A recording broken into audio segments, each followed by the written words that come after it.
ചെങ്കോട്ടയിലെ ഭീകരാക്രമണം അത് രാജ്യത്തെ അക്ഷരാർത്ഥത്തിൽ ഞെട്ടിച്ചു എന്നുള്ള കാര്യത്തിൽ സംശയമില്ല. അങ്ങനെ ആ ചെങ്കോട്ടയിലെ ഭീകരാക്രമണത്തിന് പിന്നിൽ പ്രവർത്തിച്ചത് തുർക്കിയും പാകിസ്ഥാനുമാണ്. രാജ്യതലസ്ഥാനത്തെ നടുക്കിയ സ്ഫോടനത്തിൽ അന്വേഷണം വ്യാപിപ്പിച്ചതിന് പുറമെയാണ് ഭീകരരുടെ വിദേശ ബന്ധങ്ങളും ഒക്കെ സംശയത്തിന്റെ നിഴലിലാകുന്നത്. പാകിസ്ഥാനിൽ ഇന്ത്യയുടെ നിരീക്ഷണം ഇപ്പോൾ ശക്തമാണ്. ഇതോടെ തുർക്കിയിൽ ഭീകരരുടെ ഇടനില ചർച്ചകൾക്ക് വേദിയൊരുങ്ങുന്നു എന്നുള്ള സൂചനകൾ വരെ പുറത്തു വരുന്നുണ്ട്.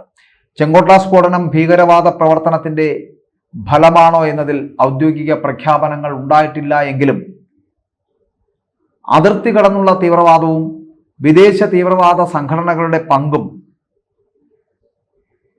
അന്വേഷണ ഉദ്യോഗസ്ഥർ വീണ്ടും പരിശോധിച്ചുകൊണ്ടിരിക്കുകയാണ്.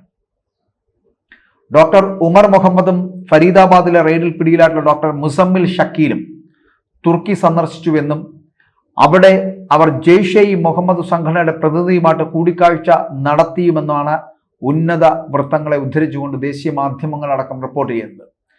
ഇവരുടെയൊക്കെ പാസ്പോർട്ടുകളിൽ കണ്ടെത്തിയിട്ടുള്ള തുർക്കിഷ് ഇമിഗ്രേഷൻ സ്റ്റാമ്പുകൾ അന്താരാഷ്ട്ര ഭീകര ശൃംഖലയുമായിട്ടുള്ള ബന്ധം വ്യക്തമാക്കുന്നത് എന്നുള്ളതാണ് പുറത്തു വരുന്നത്. അതായത് ഇന്ത്യയുടെ സർജിക്കൽ സ്ട്രൈക്കിൽ താളം തെറ്റിയ ഭീകര സംഘടന തുർക്കി വഴി ഇന്ത്യയിലേക്ക് തീവ്രവാദം പടർത്തുന്നുവെന്ന് നമുക്ക് മനസ്സിലാക്കാം.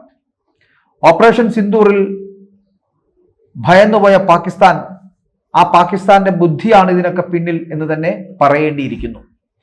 ജെയ്ഷെ ഇ മുഹമ്മദിന്റെ ഇന്ത്യയിലെ വനിതാ വിങ് കൈകാര്യം ചെയ്തിരുന്ന ഡോക്ടർ ഷഹീൻ അതിർത്തിക്കപ്പുറമുള്ള ഭീകരപ്രതിനിധിയുമായിട്ട് സ്ഥിരമായിട്ടുള്ള ബന്ധം പുലർത്തിയിരുന്നതായിട്ട് നേരത്തെ തന്നെ വിവരം ലഭിച്ചിരുന്നതാണ്. ഇപ്പോൾ ഉമറും മുസമ്മിലും തുർക്കിയിൽ മറ്റൊരു പ്രതിനിധിയെ കണ്ടു എന്ന സംശയം സജീവമാകുകയാണ്. അതുകൊണ്ട് തന്നെ ഡൽഹിയിലെ സ്ഫോടനത്തിന്റെ മുഴുവൻ ഗൂഢാലോചനയും വിദേശത്ത് ഉത്ഭവിച്ചതാണോ എന്ന് അന്വേഷണ ഉദ്യോഗസ്ഥരടക്കം ഇപ്പോൾ സംശയിക്കുകയും ചെയ്യുന്നുണ്ട്. തുർക്കിയിൽ ജെയ്ഷെ പുതിയ താവളം കണ്ടെത്തുന്നു. ഓപ്പറേഷൻ സിന്ദൂറിൽ പാകിസ്ഥാനെ ആയുധങ്ങളിൽ സഹായിക്കുവാൻ അന്ന് ഏറ്റവും മുൻപിലുണ്ടായിരുന്നത് തുർക്കിയായിരുന്നു. ആയുധ കച്ചവടം പ്രോത്സാഹിപ്പിക്കുവാൻ ജെയ്ഷെ പോലുള്ള സംഘടനകളെ തുർക്കി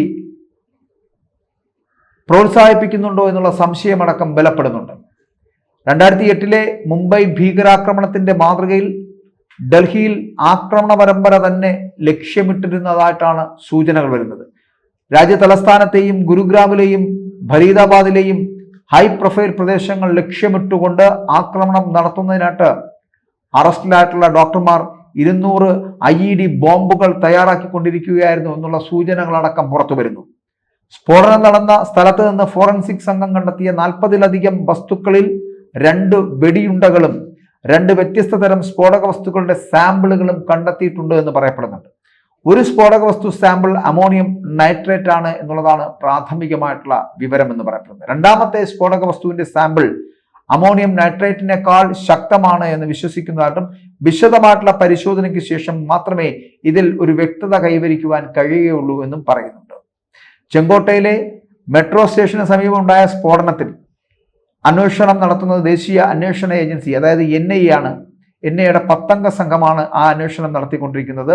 മാത്രമല്ല ഈ അന്വേഷണ സംഘത്തിന്റെ കൃത്യമായിട്ടുള്ള ഇടപെടലുകളിലൂടെയാണ് ഇപ്പോൾ ഞാൻ ഈ പറഞ്ഞ തുർക്കിയുടെയും പാകിസ്ഥാന്റെയും സാധ്യതകളെ നമുക്ക് തള്ളിക്കളയാൻ കഴിയാതായി പോകുന്നത്. ഇവിടെ ജെയ്ഷെ ഇ മുഹമ്മദ് ഭീകരവാദ മോഡ്യൂളിനെ പറ്റിയുള്ള എല്ലാ കേസ് ഡയറികളും ഇപ്പോൾ ഈ വിഷയത്തിൽ ഇതുവരെ അന്വേഷണം നടത്തിയിരുന്ന ജമ്മു കാശ്മീർ പോലീസിൽ നിന്നും ഈ ഡൽഹി പോലീസിൽ നിന്നും ഹരിയാന പോലീസിൽ നിന്നുമൊക്കെ NIA സംഘം ഏറ്റെടുത്തിരിക്കുകയാണ്. അമോണിയം നൈട്രേറ്റ് അടക്കമുള്ള സ്ഫോടക വസ്തുക്കൾ കണ്ടെത്തിയ ഫരീദാബാദിലെ തീവ്രവാദ കേന്ദ്രത്തിൽ NIA അധികം വൈകാതെ തന്നെ അന്വേഷണം ആരംഭിക്കുകയും ചെയ്യും. അപ്പോൾ സ്ഫോടക വസ്തുക്കൾ കണ്ടെത്തിയ ഫരീദാബാദിലെ അപ്പാർട്ട്മെന്റ് അൽ ഫലാഹ് മെഡിക്കൽ കോളേജിൽ ജോലി ചെയ്തിരുന്ന ഡോക്ടർമാരായിട്ടുള്ള മുസമ്മിൽ അഹമ്മദുമായിട്ടും ഉമർ ഉൻ നബിയുമായി ബന്ധപ്പെട്ടതാണ് എന്നാണ് പറയപ്പെടുന്നത്.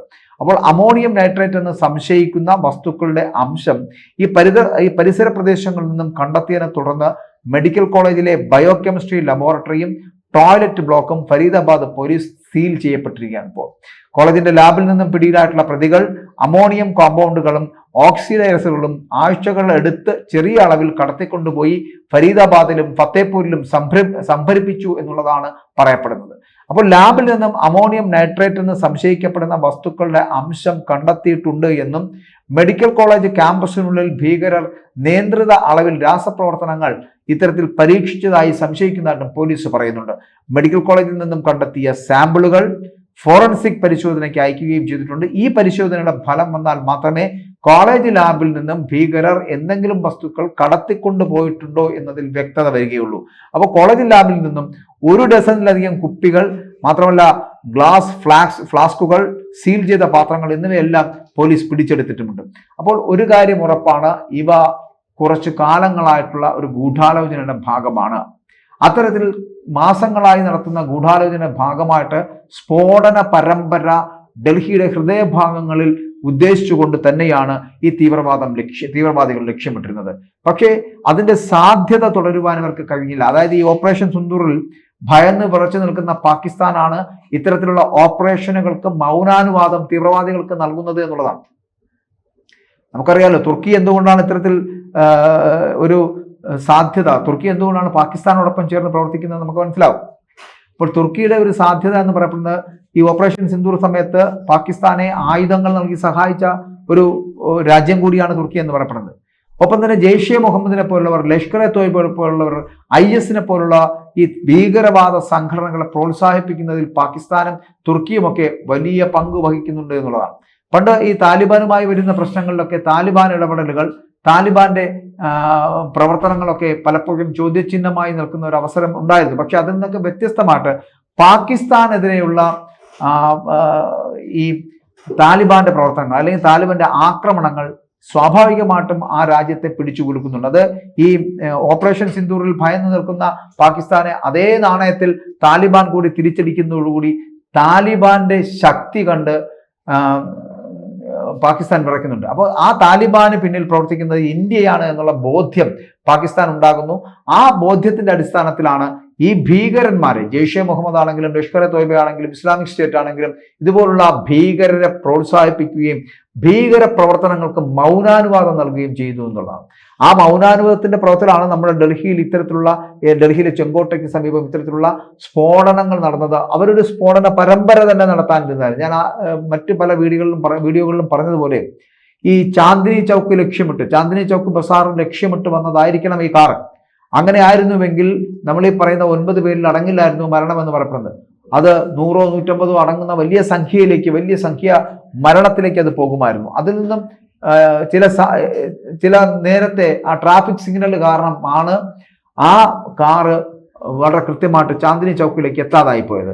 ഏകദേശം 3-4 മണിക്കൂർ ഈ ട്രാഫിക് ബ്ലോക്കിന് സമീപത്തുള്ള പാർക്കിംഗ് ഏരിയയിൽ ഈ കാറ് കാത്തു കിടന്നിരുന്നു. മാത്രമല്ല ആ കാത്തു കിടന്നിരുന്ന ആരുടെ നിർദ്ദേശപ്രകാരമാണ് അവിടെ കിടന്നിരുന്നത്, ആരുടെയെങ്കിലും നിർദ്ദേശത്തിന് ശേഷം മാത്രമാണോ ഈ കാറ് 6:48 അവിടെ നിന്ന് അനങ്ങിയത്. 6:52 ഈ കാറ് പൊട്ടിത്തെറിക്കുകയും ചെയ്യുന്നുണ്ട്. പക്ഷെ ആ സമയത്തിന് ഈ ഞാൻ സൂചിപ്പിച്ചതുപോലെ ചാന്ദിനി ചൗക്ക് ബസാറിലേക്ക് എത്തുന്നതിന് തൊട്ട് മുൻപ് ഈ ട്രാഫിക് ബ്ലോക്ക് ഉണ്ടായിപ്പോയി. ആ ട്രാഫിക് ബ്ലോക്ക് ഉണ്ടാക്കുന്ന സ്ഥലത്ത് വെച്ചിട്ടാണ് ഇത്തരത്തിലൊരു ബ്ലാസ്റ്റ് ഉണ്ടാകുന്നത്. ഇല്ല എന്നുണ്ടെങ്കിൽ ഈ സ്ഫോടനം നടക്കേണ്ടിയിരുന്നത് ചാന്ദിനി ചൗക്കിലായിരുന്നേനെ. അങ്ങനെ ചാന്ദിനി ചൗക്കിലായിരുന്നെങ്കിൽ ഞാൻ ആദ്യം പറഞ്ഞ പോലെ അക്ഷരാർത്ഥത്തിൽ ഞെട്ടിയനെ ഇന്ത്യ. കാരണം ഈ മരണസംഖ്യയും ആക്രമണത്തിന്റെ സ്വഭാവവും ഒക്കെ മാറിയനെ. വലിയ രീതിയിലുള്ള ഒരു സ്ഫോടന പരമ്പരയും വലിയ ദുരന്തവും ഇതുമായിട്ട് ബന്ധപ്പെട്ടുണ്ടായേനെ. അതിൽ നിന്ന് രക്ഷപ്പെടാൻ നമുക്ക് കഴിഞ്ഞുവെങ്കിൽ കൂടി നമ്മുടെ രാജ്യത്തെ നടക്കുന്ന ഇത്തരത്തിലുള്ള തീവ്രവാദ പ്രവർത്തനങ്ങൾക്ക് ചുക്കാൻ പിടിക്കുന്നത് പാകിസ്ഥാനും തുർക്കിയുമാണെന്നുള്ള കാര്യത്തിൽ സംശയമില്ല.